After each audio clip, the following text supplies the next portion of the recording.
From the PEP Radio Newsroom, these are the stories we are covering at this hour. China has announced that Vice Premier He Lifeng will travel to Sweden from Sunday to Wednesday for trade talks with the U.S. side. Treasury Secretary Scott Bessent also has said he will be in Stockholm for trade talks with his Chinese counterpart next week. Bessent has indicated that the two sides are likely to extend the August 12th deadline set 3 months earlier in Geneva, when Beijing and Washington agreed to walk back from sky-high tariffs. Bessent and he are taking the leads for their governments in the negotiations. Americans are paying more for electricity and losing drinking water for AI. The tech industry has pushed for easier permitting to get huge data centers connected to power and water, even if it means consumers losing drinking water and paying higher energy bills. On Tuesday, 95 groups, including labor unions, parent groups, and environmental justice organizations and privacy advocates, signed a resolution opposing Trump's embrace of industry-driven AI policy and calling for a People's AI Action Plan that would deliver first and foremost for the American people. Amba Kak, co-executive director of the AI Now Institute, which helped lead the effort, said the coalition expects Trump's plan to come straight from big tech's mouth. Every time we say, what about our jobs, our air, our water, our children? They're going to say, but what about China? She said Tuesday. She said Americans should reject the White House's argument that artificial intelligence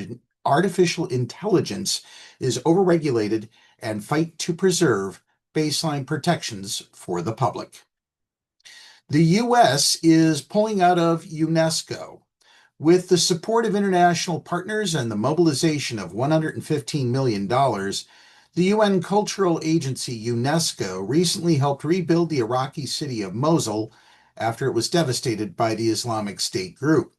The restoration of the historic city's iconic Al-Nuri Mosque and Al-Hadba Minaret was just one of many programs run by the UN Educational, Scientific, and Cultural Organization, which is in the spotlight because the United States is leaving it once again. The decision to pull U.S. funding and participation from UNESCO will deal a blow to its work, preserving cultural heritage around the world.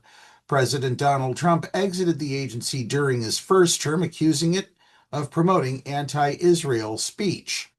The Biden administration had rejoined UNESCO in 2023 after citing concerns that China was filling the gap left by the U.S. in UNESCO policy making. Beyond the diplomatic disputes, here's a look at the work that UNESCO does. UNESCO names World Heritage Sites, including landmarks like the Great Wall of China, the Egyptian pyramids, the Taj Mahal, and the Statue of Liberty, and gives them special protection under its World Heritage Sites program. In its World Heritage Committee, each year designates sites considered of outstanding value to humanity and intervenes when sites are in danger of destruction or damage. The program provides countries with technical assistance and professional training to preserve the sites. Like the rest of the UN, UNESCO was created in response to the horrors of World War II, and particularly Nazi crimes. Amid concerns that the agency's Arab members have used UNESCO to pass anti-Israel resolutions, UNESCO has worked in recent years on Holocaust awareness projects.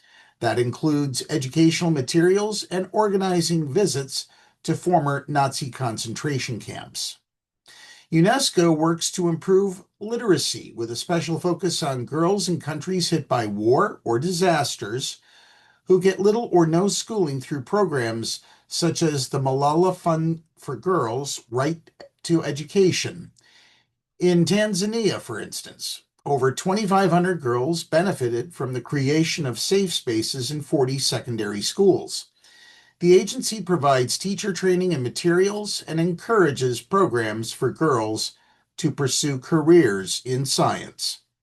UNESCO also plays an integral international role in climate change study and the ethics of AI development and oversight. That's the news for this hour. If you are watching our news reports on YouTube, Be sure to drop a comment and subscribe to our channel. Coming up next, we have the Meadville area weather forecast here on PEP Radio.